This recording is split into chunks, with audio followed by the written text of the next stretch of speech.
Good evening my dear student, again welcome on your favourite channel science वाला।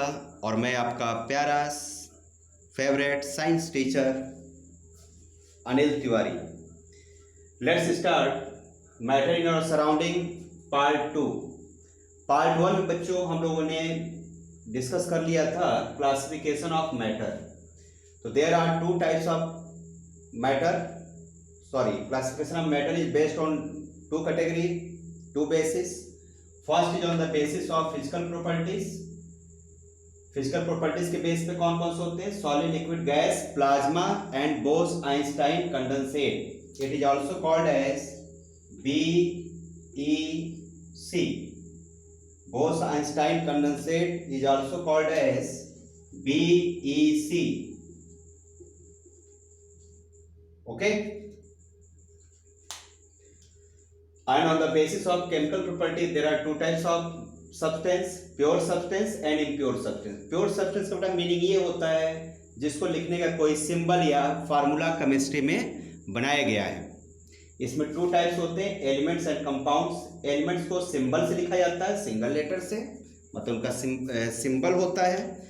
और compound जो होते हैं बच्चों, वो एलिमेंट्स को मिक्स करके लिखा जाता है, उनके हेल्प से लिखा जाता है। क्योंकि मैं यह वीडियो सेट कर देता हूँ, आपको दिखे, समझ में आए। आई होप आपको कुछ समझ में आ रहा होगा, दिख रहा होगा। हाँ, ठीक है। तो देखो बेटा, केमिकल क्या होता है? Pure substance, element and compound. Element का मतलब जो सिंगल, जैसे Na, Ag, C।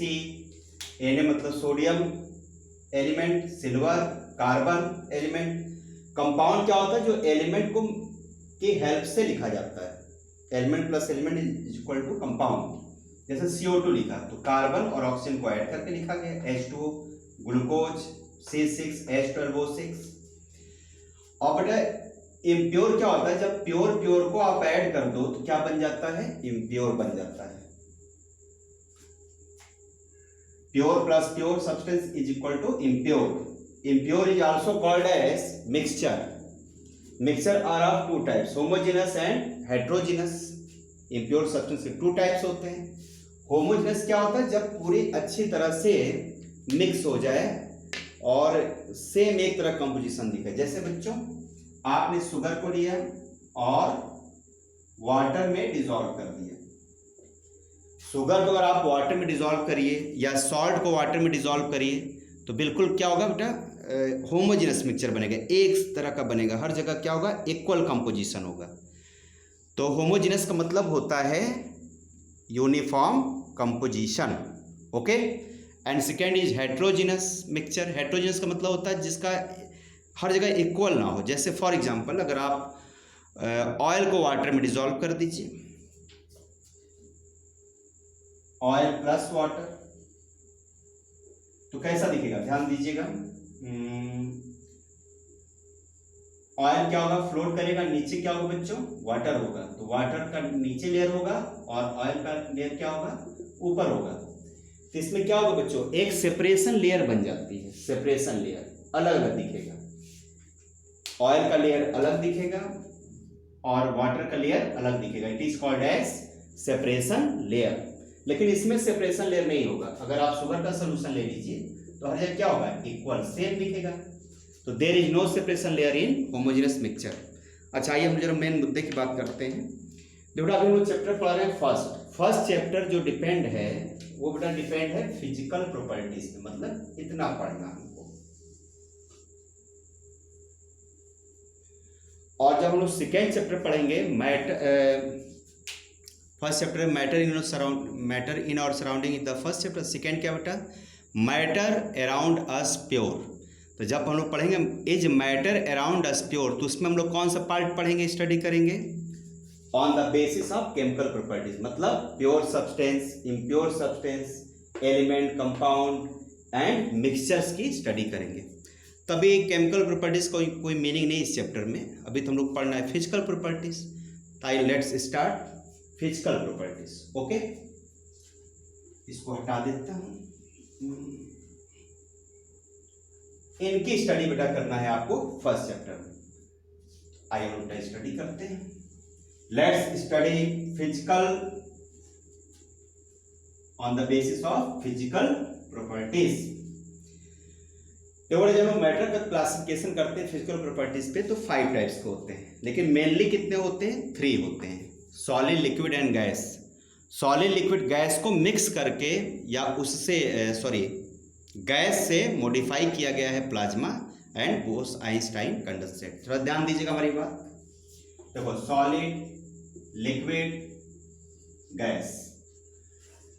देखो जो गैसेस होते हैं, गैसेस को अगर आप हीट कर दो, सुपर हीट है, अगर इसको हम लोग हीट कर देते हैं, डेल्टा मतलब हीट, तो क्या बन जाएगा?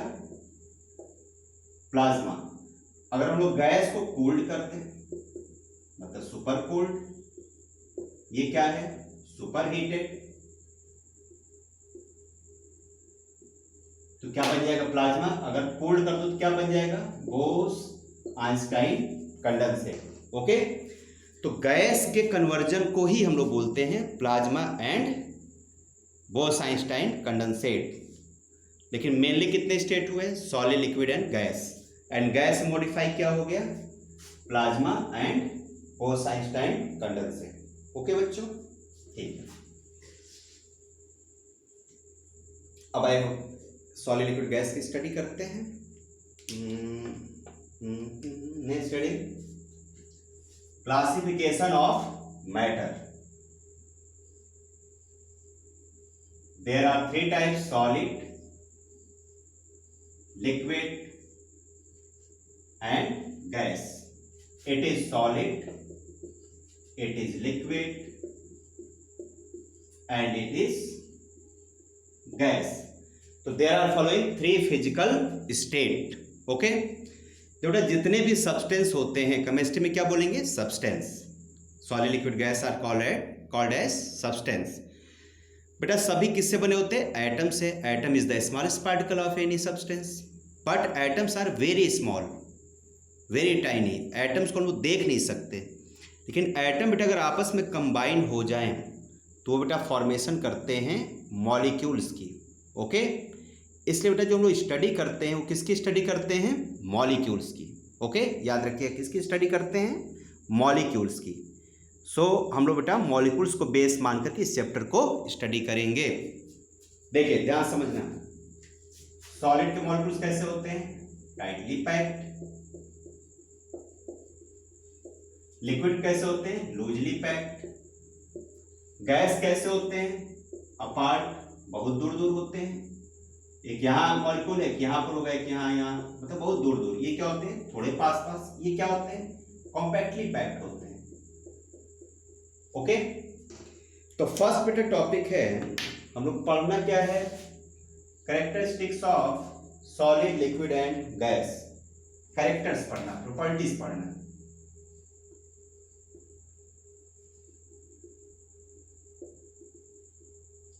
Of matter. मैटर मतलब सब्सटेंस। तो first topic is arrangement of molecules. ये सब है क्या बच्चों? मॉलिक्यूल्स है। ये क्या है? मॉलिक्यूल्स है। मॉलिक्यूल्स क्या है? मॉलिक्यूल। एक को मॉलिक्यूल, सबको मॉलिक्यूल्स। तो मैं सिंगल लिख देता हूं, सिंगल। थोड़ा सा एज्यूम करिए, जब आप बेटा क्लास में पढ़ने जाते हैं, जब आप क्लास में बैठे रहते हैं, जब आप स्टडी करते हैं, तो आप किसके मॉलिक्यूल्स होते हैं? सॉलिड के। ये मान लो सारे स्टूडेंट क्लास में सब क्या है? एक साथ बैठे हुए हैं। इस मॉलिक्यूल्स ऐसे मान लीजिए, ये कोई स्टूडेंट है, एक मॉलिक्यूल है। कैसे सब बच्चे? पास पास हैं, क्लास में बैठे हुए, कॉम्पैक्टली पैक्ड हैं। जब बेटा लंच होता है, इंटरवल होता है, तो बच्चे कहाँ चले जाते हैं? ग्राउंड में चले जाते हैं, थोड़ा दूर दूर हो जाते हैं। तो उस समय क्या हो जाते हैं? लिक्विड, थोड़े से दूर दूर हो गए।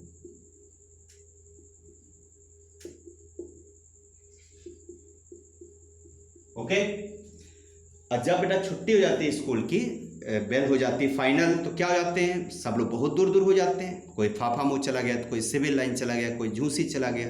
बहुत दूरी बढ़ जाती है, डिस्टेंस बढ़ जाती है। देखिए यहाँ बच्चे कैसे हो गए? एक यहाँ बच्चा है, तो एक कहाँ पर होगा? यहाँ होगा, दूर दूर हो गए। ओके, तो हमारी बात आप समझ गए होंगे। चलिए फर्स्ट बेटा प्रॉपर्टीज है molecular arrangement. Molecular arrangement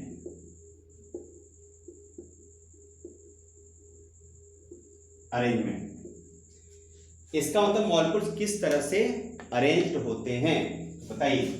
solid में कैसा बच्चों, सॉलिड, लिक्विड, गैस। इसका आंसर होगा कॉम्पैक्टली अरेंज्ड, या लिख सकते हैं टाइटली पैक्ड। इसके कैसे बच्चों हैं, इसको लिखेंगे लूजली पैक्ड। और इसके कैसे हैं, बहुत दूर दूर है, क्या लिखेंगे बच्चों, फ्रीली और अपार्ट। तो सॉलिड कैसा हो गया, कॉम्पैक्टली पैक्ड या टाइटली पैक्ड। लिक्विड को हो गया लूजली पैक्ड एंड गैस का हो गया फ्रीली और अपार्ट, मतलब बहुत ही दूर दूर। ओके चलो second topic is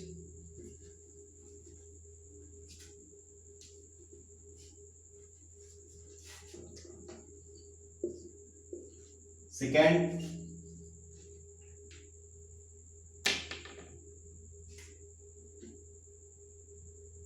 enter molecular space means IMS। Inter molecular space का मतलब होता है space between two molecules. Space between two molecule. तो टू मॉलिक्यूल्स के बीच की जो डिस्टेंस है, गौर से देखिए, ध्यान समझिए। सॉलिड में कोई डिस्टेंस नहीं, कॉम्पैक्टली पैक्ड है। लिक्विड में क्या बच्चों, थोड़ी सी डिस्टेंस है, देखो ये डिस्टेंस है, थोड़ी बहुत है, इसे क्या बोलते हैं IMS। और इसमें क्या है, बहुत ज्यादा है। तो बताइए किसमें ज्यादा होता है, किसमें कम होता है। तो सॉलिड, लिक्विड, गैस। तो सबसे ज्यादा इंटरमोलिक्यूलर स्पेस होता है बच्चों गैस में, सॉलिड में सबसे कम। ओके अब इसको रिटन फॉर्म में कैसे लिखेंगे, तो इसको बच्चों लिखा जाएगा इंटर मॉलिक्यूलर स्पेस।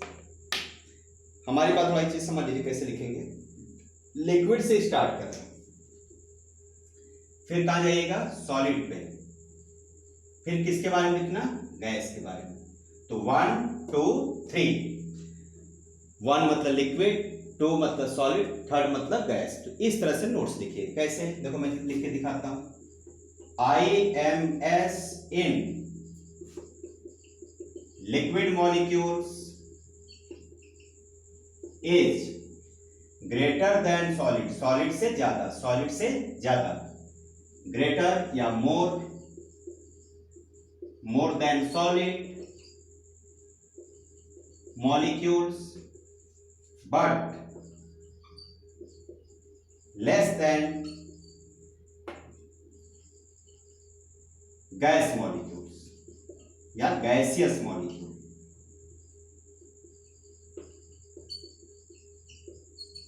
ओके तो फर्स्ट पॉइंट आपको समझ में आ गया होगा। सेकेंड पार्ट आप थर्ड बच्चों लिखते हैं inter molecular force of attraction. Third is inter molecular force of attraction. इसको बच्चों शॉर्टकट में बोला जाता है इंटर मॉलिक्यूलर फोर्स, IMF। अब इसका मतलब क्या हुआ, force of attraction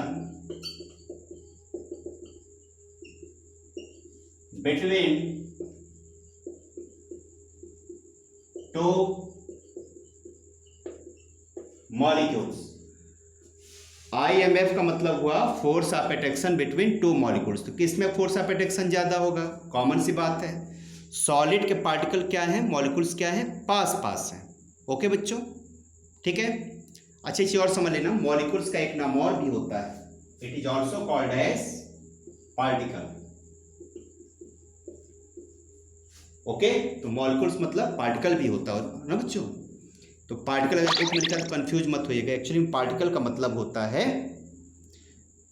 molecules. Okay, तो force of attraction between two molecules किस में ज़्यादा होगा? सॉलिड के पास पास हैं, आप क्लास में बैठ के पढ़ते हैं, सब बच्चे पास पास होते हैं, अट्रैक्शन ज़्यादा होता है। इंटरवल हो जाता है, लिक्विड के मॉलिक्यूल बन जाते हैं, दूर दूर चले गए, अट्रैक्शन घट गया, छुट्टी हो गई, बहुत दूर दूर चले गए, अपने घर में बैठ गए जाके, तो उसमें क्या होता है?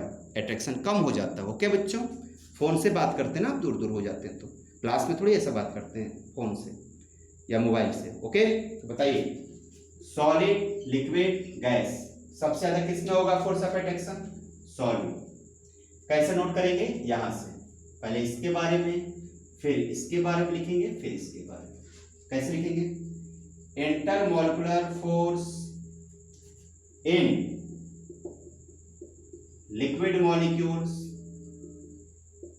Is less than solid, less than solid but more than gas. देखिए गैस से ज्यादा है। हमारी बात समझ गए होंगे आप लोग? जितने पास होंगे उतना फोर्स ऑफ अट्रैक्शन बच्चों ज्यादा होगा। इस सब टाइम में कंक्लूजन भी निकाल सकते हैं। क्या निकल सकता है कंक्लूजन? क्या पता चला कि force intermolecular force is inversely proportional to intermolecular space. Inversely का मतलब क्या हुआ?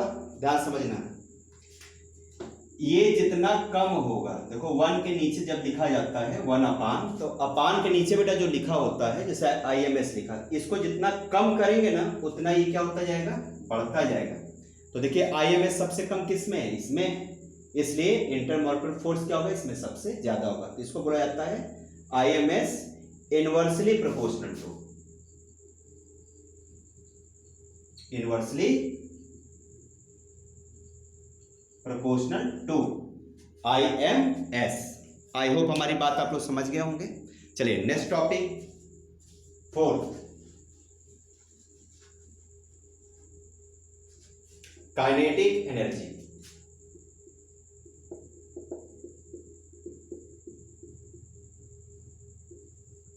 बेटा काइनेटिक एनर्जी को हम लोग लिखते हैं KE। ओके, काइनेटिक एनर्जी का मतलब होता है एबिलिटी टू मूवमेंट, मतलब कौन मॉलिक्यूल तेजी से दौड़ सकता है, भाग सकता है। तो कौन तेजी से भागेगा? सोचिए, सॉलिड के पार्टिकल तो सारे पैक हैं, भाग ही नहीं पाएंगे। लेकिन जो लिक्विड के हैं वो थोड़ा बहुत दौड़ सकते हैं। लेकिन गैस क्या होता है बच्चों? इसके पार्टिकल बहुत दूर दूर हैं।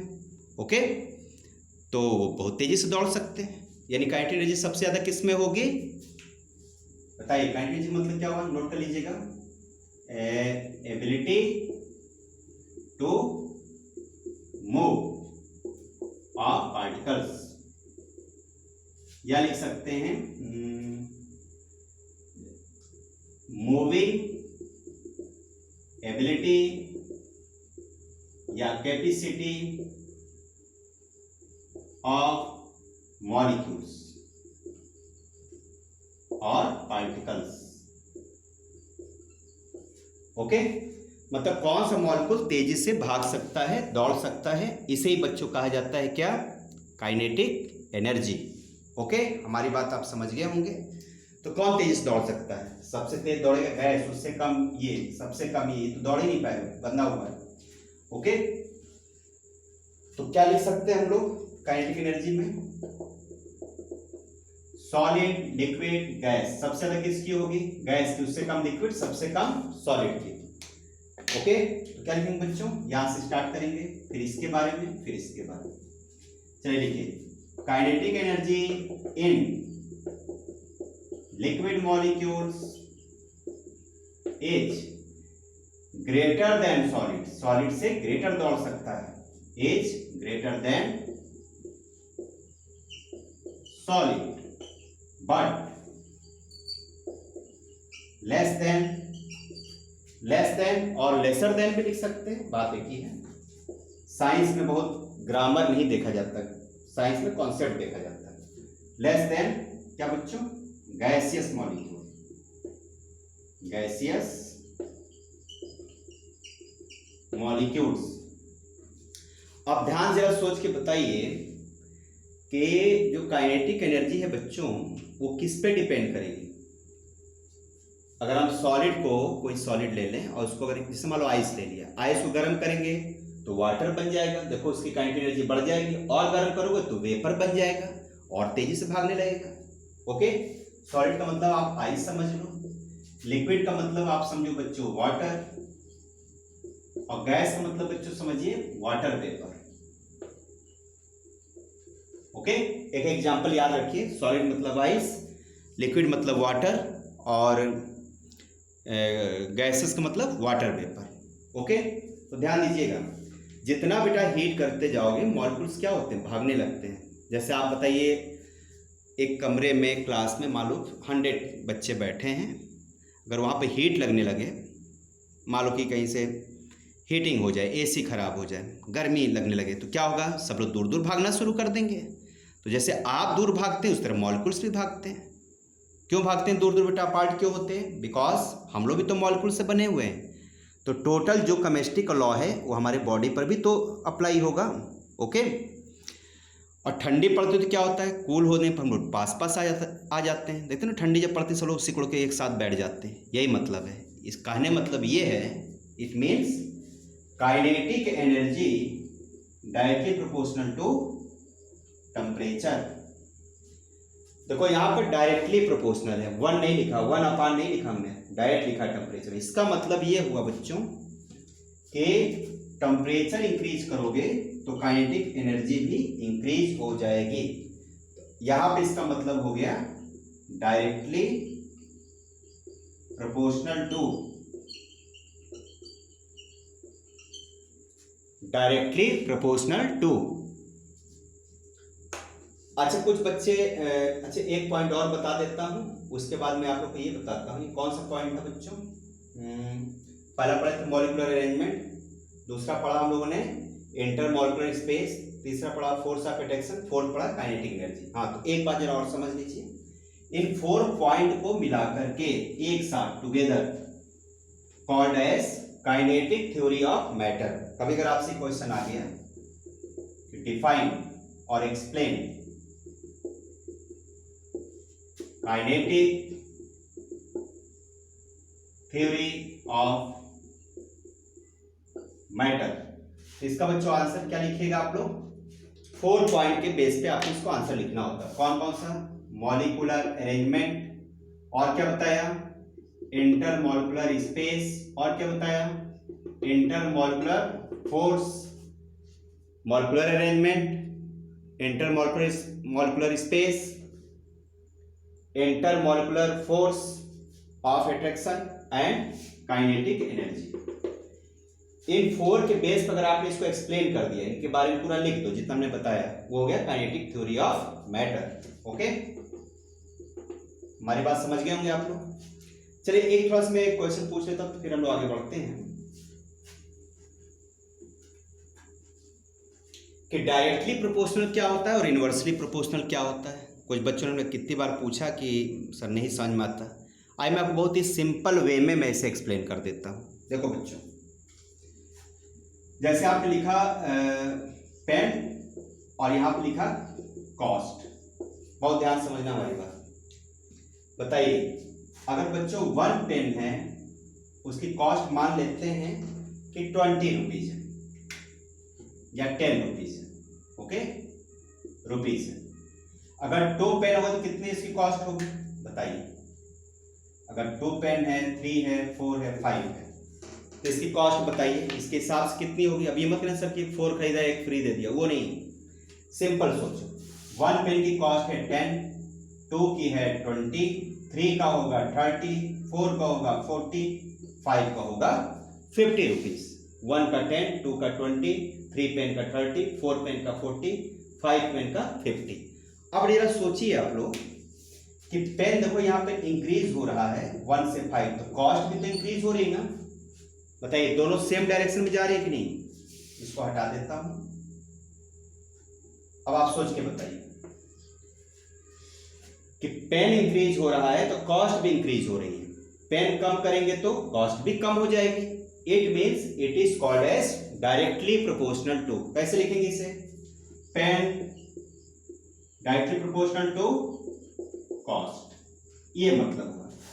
इसका मतलब ये हुआ कि कॉस्ट को अगर इंक्रीज करेंगे तो पेन भी नंबर भी इंक्रीज होगा, कॉस्ट को अगर आप कम करेंगे तो ये भी कम होगा।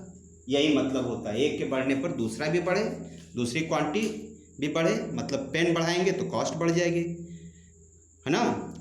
पेन को कम करेंगे तो कॉस्ट कम हो जाएगी, मतलब दोनों साथ साथ चले। जैसे आप और आपके शैडो, जैसे परछाई होती है, आप सन के सामने खड़े हो, आप बैठोगे तो आपकी जो शैडो होगी, जो परछाई होगी, वो भी बैठ जाएगी। आप दौड़ोगे तो परछाई भी दौड़ेगी, आप सो जाओगे तो परछाई भी आपके साथ सो जाएगी। यही मतलब होता है। ओके बच्चों, मतलब साथ साथ चलता है हर चीज़, ठीक है ना। इंक्रीज होगा तो दोनों इंक्रीज होंगे, डिक्रीज होगा तो दोनों क्वांटिटी डिक्रीज होगा। ओके, अब देखो इसका अपोजिट होता है इनवर्सली प्रोपोर्शनल टू, यानी कि उसका अपोजिट चलता है। देखो ध्यान सुनना।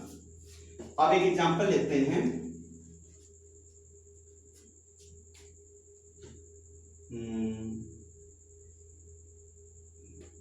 मैन और डेज, कोई वर्क करना है, उसमें डेज जो लग रहे हैं, डेज। अब बताओ बच्चों, हमें कोई काम करना है, वर्क लिख लेते हैं यहां पर। चलो ठीक है, बताइए। अगर 40% है, ध्यान समझना, 40% है तो किसी वर्क को वो बच्चों कंप्लीट कर लेते हैं, मान लो 20 डेज में। ओके, अगर मान लो इसको मैं 80% कर दूं तो डेज क्या हो जाएगा? 10 डेज हो जाएगा, क्योंकि परसेंट डबल हो गया तो जल्दी काम हो जाएगा। 40 को 20 दिन में कर रहे हैं तो 80 हो जाएगा ना, डबल 80, तो ये काम जल्दी हो जाएगा, 10 दिन में ही पूरा हो जाएगा। अब मान लो मैंने इसको बेटा और आगे बढ़ा दिया, मान लो हमने कर दिया इसको 160, इसका डबल किया तो इसका और कम हो जाएगा। कहने मतलब ये कि जैसे बेटा ये बढ़ता जा रहा है, दिन क्या होते जा रहे हैं? कम होते जा रहे हैं। ध्यान से देखिए, इधर आने को होता जा रहा है लेस, और इधर आने को क्या होता जा रहा है? मोर। तो अपोजिट है कि नहीं? अपोजिट है ना, इधर जाने पर ज्यादा होता जा रहा है, ऐसा आने पर कम हो रहा है। तो इसको कैसे लिखेंगे हम लोग? मैन और डेज में कौन सा रिलेशनशिप हो गया? Inversely proportional to. ओके, कैसे इसको लिखेंगे? इस तरीके से, man inversely proportional two days. Okay, अब इसका नेम होगा इनवर्सली प्रोपोर्शनल टू।